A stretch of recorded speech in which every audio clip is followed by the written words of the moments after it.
Whatever.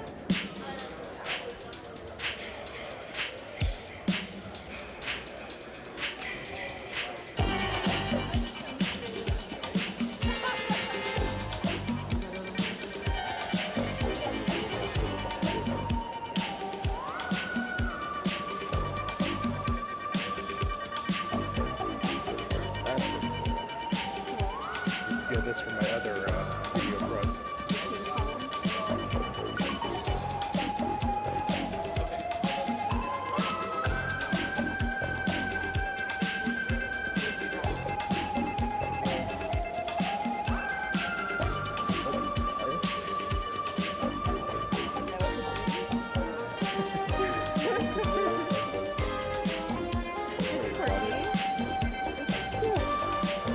Guess what else would you put in it?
video or you got to pay me a SAG wage. Aww.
Happy, happy Halloween, Halloween, Halloween, happy, happy Halloween, Silver Shamrock. Happy, happy Halloween, Halloween, Halloween, happy, happy Halloween, Silver Shamrock. It's almost time, kids. The clock. Alright, we are back from Spooky Empire 2011. Actually, been back for quite a while now because I'm recording this on Thursday, and we got back Monday afternoon. So I've really been slacking on getting this video together, but I just haven't had time. But kind of go over some stuff. You already saw the video of the actual event itself. This is the program from it.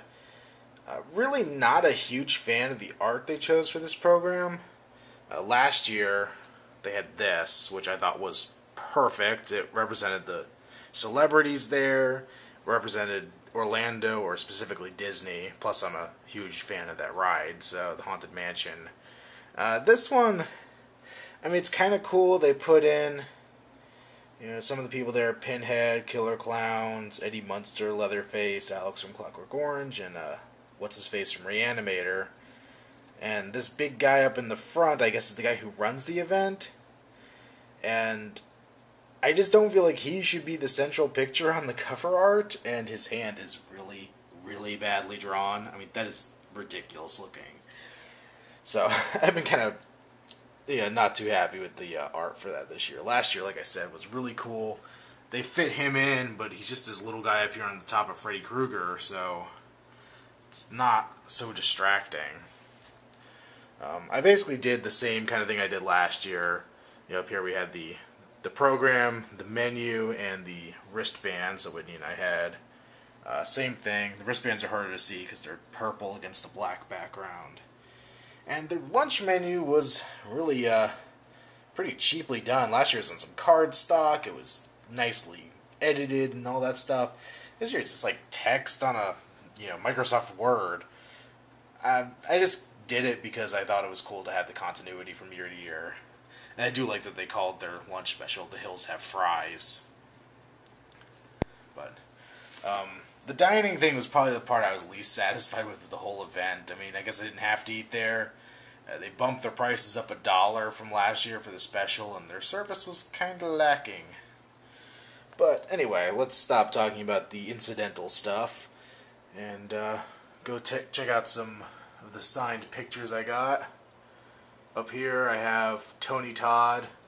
I had to get a Reverend Zombie picture. I mean, I like Candyman, but I love Hatchet, so let's try to get the reflection out of there quite so bad. I got Reverend Zombie for him.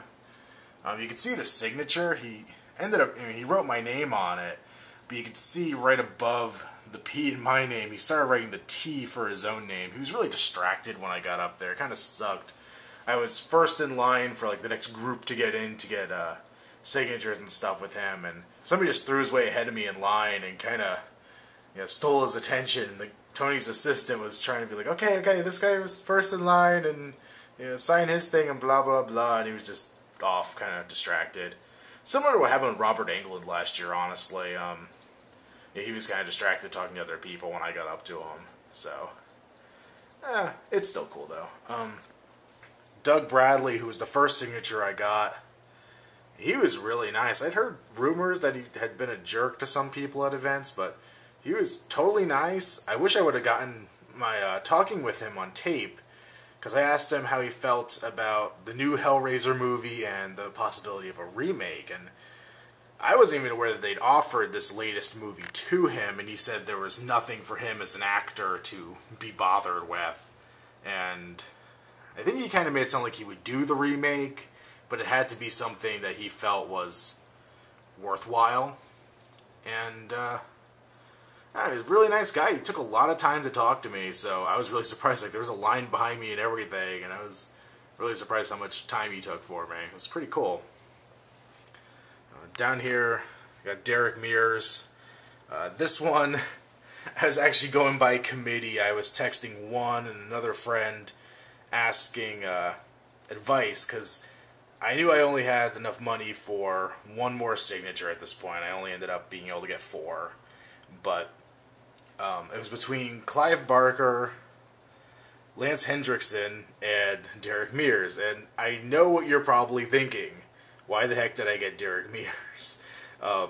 Because I was going to follow one's advice. He said Clive Barker, first and foremost. But then Clive, I know his health hasn't been the best lately, and he didn't seem to be doing all that well. So I really just didn't want to add another rabid fan around him while he looked in really bad shape. Then I went over to Lance Hendrickson's desk, and the pictures he had, I thought were pretty lame. He didn't really have much good. I saw later that somebody had gotten one of him disemboweled from the end of Aliens, and that would have been cool, but I did not see that. Maybe he must have, run out by the time I got there. And he wanted $35 for a signature. So you could get a signed photo, or for the same $35, you can get his biography with a signature in it. And I'd rather have a signed photo than a biography, but I can't justify paying the same for a book and a picture. I mean, I just couldn't swing that one. That just boggled my mind. So I went and met Derek Mears. He was a really awesome guy. He was distracted at first when I got up there too. And, just gonna let it go, get the signature, get a picture, whatever.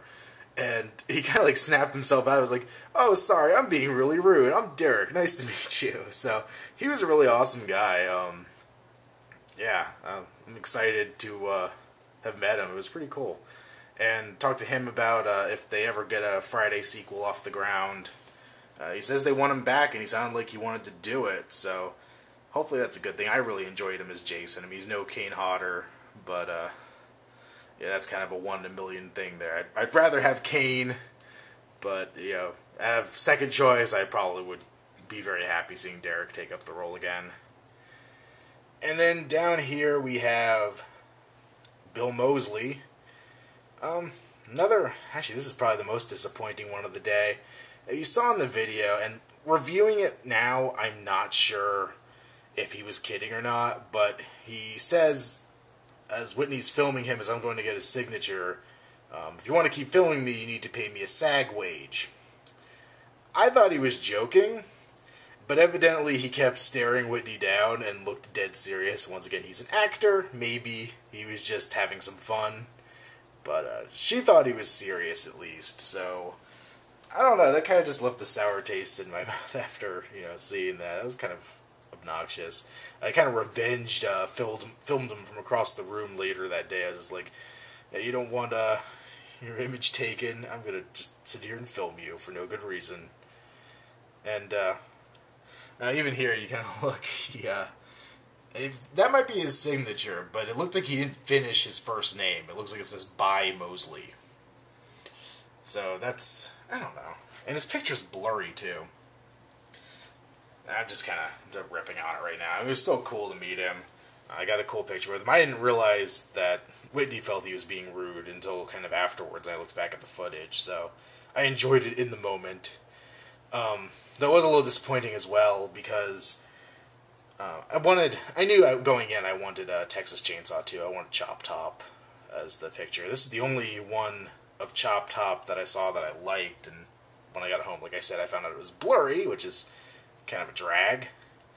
And I was kind of thinking, people probably won't know what I'm talking about, but he worked with the guitarist Buckethead for a while, both on Buckethead's solo stuff and then as a band called the Cornbugs. And it's definitely interesting.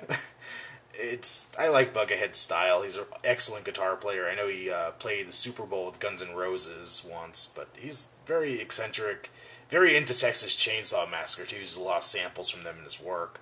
So, I was trying to talk to him about that, and I was trying to talk to him about all he did was trying to sell his Cornbugs DVD. And he's like, yeah, I'll go buy that online maybe later. I don't know. That was just kind of a pain. Actually, he ended up throwing this in with all of his stuff. I guess it's his website to go sell stuff. Like I said, I'm just not sure how to think about that whole experience. This is the other thing I picked up.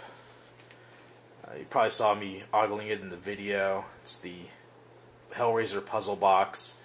I got it for a pretty good price. It's not screen accurate. I mean, it looks nice, but if I was to hold it up to the light, I don't know if you could see that, it's actually translucent. I mean, the gold's solid, but the brown is translucent, so it's not screen accurate. It has no weight to it. I mean, I guess if I was paying more than I did, this was really cheap, but I would have liked to have, more heft to it. But looking back at the video, too, I realized I actually said that somebody I saw was selling the NECA one, which looks not as good as this, and is probably about the same quality, for about $45, so I think this was a good buy. It'll look good next to my horror DVDs or props or something. Actually, just throw it next to the Freddy glove. That looks about right. Here's the second catalog. Here's the second program we got. It's pretty basic. All the different events. We did go on Saturday to the indie filmmaking panel. I don't know if that's even legible from this distance. Actually, we were only there Saturday, but we went to the indie filmmaking panel, which was really interesting. I kind of wish I had filmed it and sent it to like New Geek, because it was really interesting. I know it probably is mostly applying to American laws and things like that, but it was a lot of, where to get permits, where to get insurance, how to go about it, when you need insurance or not, shooting a film. Oh, it's kind of cool information. It's something I'd like to try to do, is just shoot like a little indie short or something at some point. So it's kind of neat to hear. I missed out on all the panels I wanted to see. Tony Todd was late. I was actually waiting for him at the same time as Doug Bradley, because they kind of shared a room together with Clive Barker. It was the three of them signing in one room, which I thought was a perfect setup. But he was late. His thing was at noon, and the con opened at 11. And I don't know where he was, but he got there way too late. I don't even know if he showed up for his own panel. I mean, there's some other people. You got Lance Hendrickson's panel, Malcolm McDowell.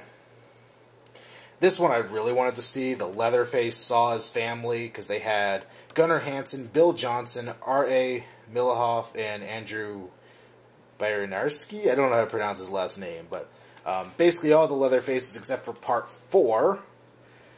And I thought that would have been really fun to see, but as incident dictated it, we were both starving by that point in the day, so we chose lunch over that, because I honestly think that was the right decision, because we were really hungry at that point.